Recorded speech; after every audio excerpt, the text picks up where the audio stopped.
소위 백현동 옹벽 아파트와 관련해서 한 말씀 드리겠습니다. 지난 9월 말 대법원은 백현동 아파트의 사용 승인 신청을 거부한 성남시의 처분이 적법하다고 판결한 바가 있습니다.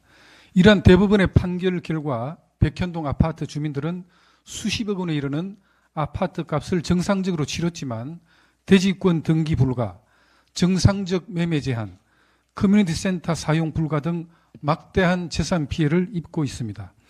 이번에 문제가 된 백현동 아파트는 이재명 민주당 대표가 성남시장으로 재직했던 지난 2015년 9월경 대한민국 도시계획 역사상 유례가 없는 4단계 종상향 인허가가 이루어진 아파트입니다.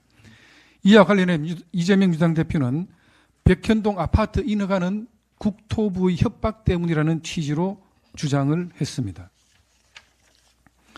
그러나 법원은 1심과 2심 모두 이러한 백현동 아파트 인허가는 이재명 당시 성남시장과의 친분을 내세운 로비스트 김모 씨의 불법 로비 때문에 이루어졌다는 취지로 판결했습니다.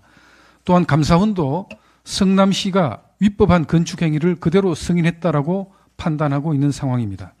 어느 옹벽 시공 전문업체 대표는 도저히 있을 수가 없는 불법 옹벽이기 때문에 국내에 이 옹벽의 안전 진단을 나서서 맡을 전문업체는 하나도 없을 것이라고 이야기를 했습니다.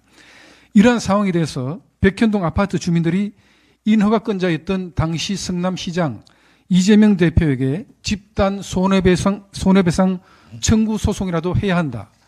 먼저 이재명 대표 재산부터 가압류해야 한다는 이야기가 나오고 있고 심지어는 우리 로펌에서 집단 손해배상 청구 소송을 맡을 의향이 있다고 나서는 법조인도 있습니다. 이재명 민주당 대표에게 촉구합니다. 11월 15일 공직선거법 1심 재판 및 백현동 배임 사건 재판 등 사법적 판단은 차치하고 도의적 인간적 차원에서라도 성남시장으로서의 잘못된 인허가로 인해서 발생한 거대한 옹벽 때문에 재산권 피해 등 엄청난 고통을 받고 있는 백현동 아파트 주민께 진심으로 사죄부터 하기를 바랍니다. 이상입니다.